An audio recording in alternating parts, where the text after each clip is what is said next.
We're going to do a brief video of SP500. We're going to use some technical analysis and specifically some moving averages to see if we're going to come out of this bear market here real quick or whether it's going to take us a little longer.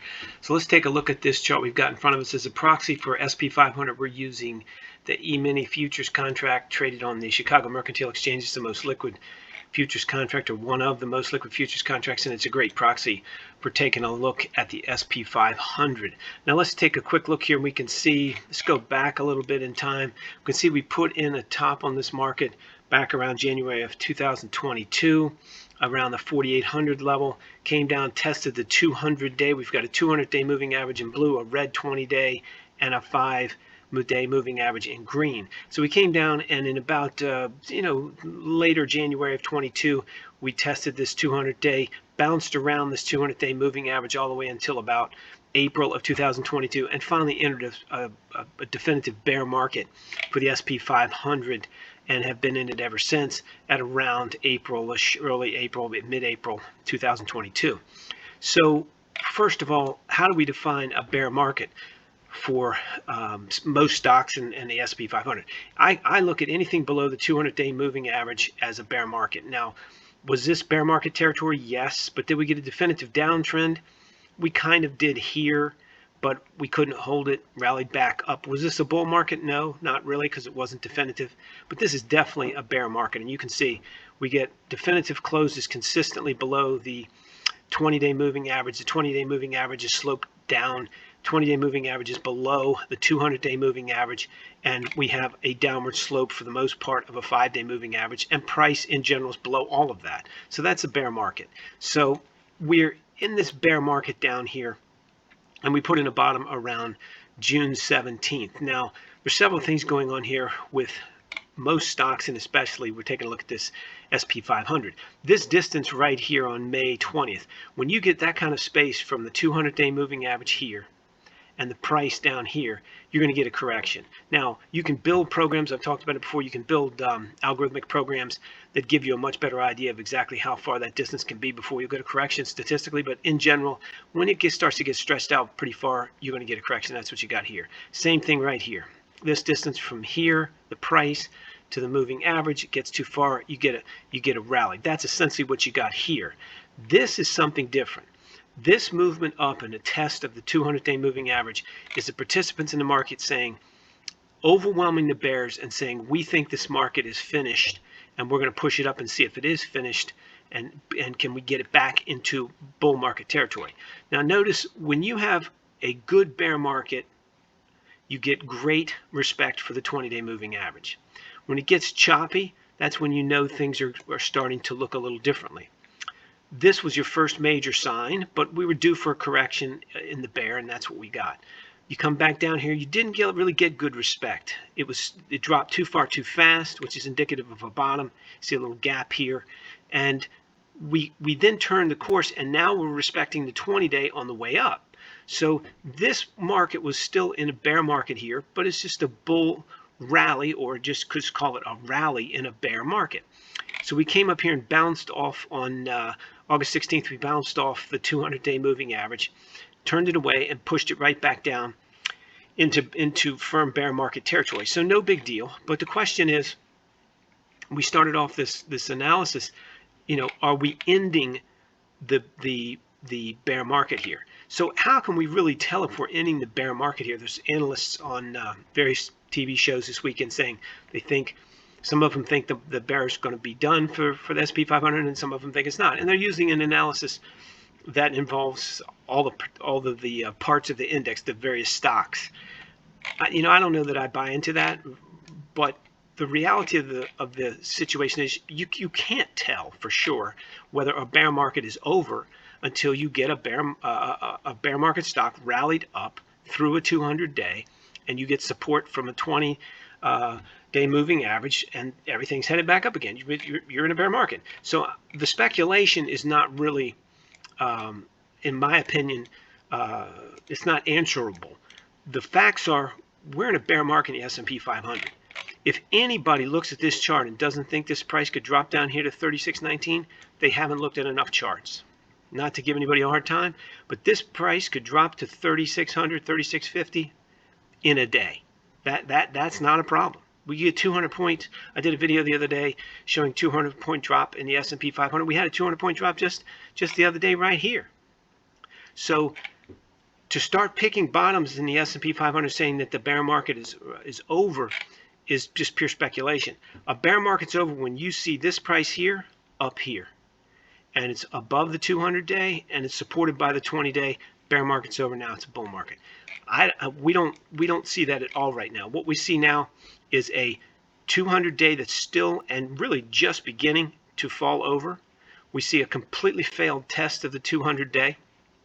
We see a price that is below the 200, below the 20, below the 5, and this 200-point plus drop doesn't really bother me, but because you could easily get a rally like that too, but you didn't get support on this last bottom here. So all of those things lead me to believe that this market's not ready to rally out of this and to turn into a bull market. Also notice we don't have any significant support for this market until right here, which is 36.39. So that's a chip shot to 36.39. That's nothing. You could do that in a day or two, no problem. And then below that, you really don't have any significant support until you get right around here at the 32 level. And below that, you don't have any support until you get down here at the 21-ish level, something like that, 2100. So you don't have a lot of great reasons to be optimistic that this is over. If you look at the totality of the rally, starting from the end of March in 2020, this market rallied for a long time, and it hasn't gone down very long at all. It also hasn't gone down very much.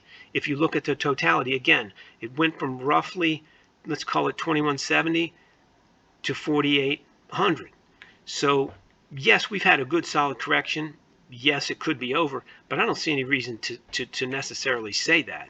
It's just, it's possible, but I don't see any technical reason to say that. If we were to look back, if we can get this to go back really far, I'm not sure if we can do it, but we'll try. Doesn't look like it's going to give it to me. If it's not giving me what I wanted. But this is a monthly chart of the S&P 500, and if we go, this is now, we'll ignore the 200-day. This is a monthly chart. This is the 20-bar period, and this is a 5-bar period.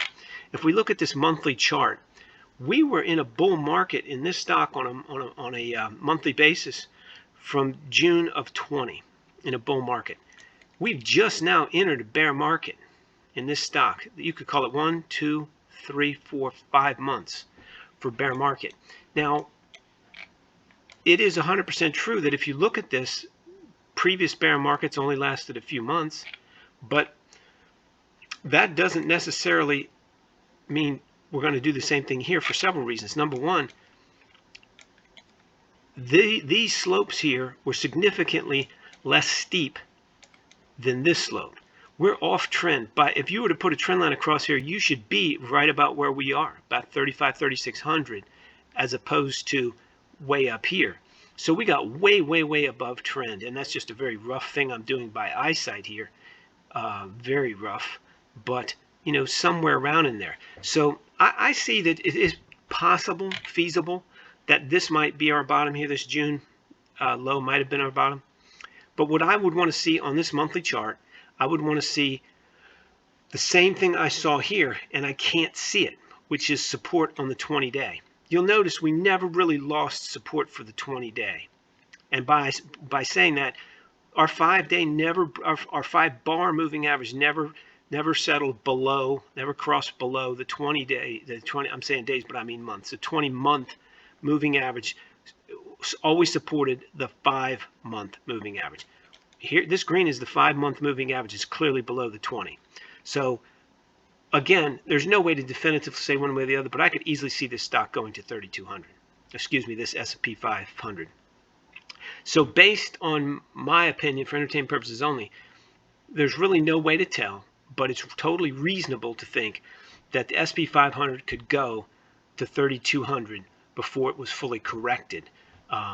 And I could make an argument that it could go lower than that. But right at this point, I would say 3,200 is something that's easily possible. And again, keep in mind, our lows,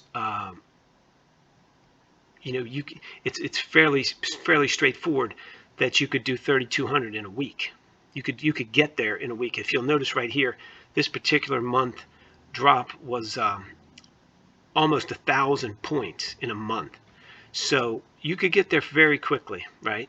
A few bars would certainly be long enough to get that there. If you try to imagine what that would look like from a technical perspective, it would be a disaster looking at a chart, but it wouldn't be a disaster if it took 3 months to get there. So the way I look at this is there's no definitive way to say that the S&P 500 is done going down. It could easily go to 3,200, no problem. From a technical perspective, using a monthly chart, this is a worse sell-off than we've had in the previous last two little sell-offs. A worse sell-off and a longer sell-off, not by absolute points, but by time and by the crossover of the 5 bar below the 20. That's the first time that's happened since all the way back here in March of 16. And even the March of 16, when you can see it wasn't very severe, this one is a severe multi-month drop below the 20 bar moving average. So it's not a huge negative thing, but I think 3,200 is something we have to keep in mind. If we want to see this turn around, we need to get, obviously, this price has got to very, very aggressively get above the 20 bar moving average. I don't know if, I don't say how it's reasonable to say it could get to 45, 4,600, but that's where you're going to have to get to say that you're back in bear market territory on a longer term monthly chart. So my guess near term in the next 2 to 3 months, you could see 3,200. Keep in mind, you could see that this week. But from a technical perspective, I would think you could see it 3,200. So I would say probably an 80% weighting that we're not 80% bearish sentiment and a 20% positive sentiment or bullish sentiment would be a better way to weight it right at this moment. Let's take a look here real quick at what RBAM Research says about it. We cover the SP500 in futures contracts. Let's go down here and take a look. This would be for tomorrow morning. These are out for tomorrow morning, the 19th. ES is the futures contract. Again, we're looking at the S&P or SP500 E-mini futures contract on Chicago Mercantile Exchange, and it's got a short price down here for a 2-day hold of 39.15 and 39.09 for a 20-day hold. These are basically 1, 2, 5, 10, and 20-day worst case trading day holds. So each column would align with holding for 1 trading day, holding 2 trading days, and so forth, holding 20 trading days.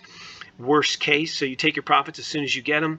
Get in tomorrow. If your own analysis says you could do that or says you should do that at each one of these prices, get out worst case at the end of 1, 2, 5, 10, and 20 trading days at a loss. So take your profits as soon as you get them and get out of a loss at the end of the prescribed trading days. That's basically what our algorithmic entry system is saying. Let's go back and take a look at our trend following system for SP500. It's a 30-day hold system. This is a system we don't put up. It's a bonus we show for YouTube viewers only. And you can see it's calling for a short tomorrow, 39.05. So it's consistent with the other algorithmic systems. Our main algorithmic systems are not trend following. This one is. And it's based on moving averages, but it's more sophisticated than that. And it's showing a short position for tomorrow, 39.05. So basically, it would say if your own analysis said it's a good idea, you get short at 39.05 tomorrow if you can, and you got a good shot at taking a profit before you have to close out at the end of a 30-day holding period at a loss. Again, trading days. Keep in mind, these are all for entertainment purposes only, and you definitely have to do your own analysis. This is just my opinion. So that's where we are today on the SP500 coming into, I'm doing this on Sunday, we're coming into Monday morning, and I heard some commentary.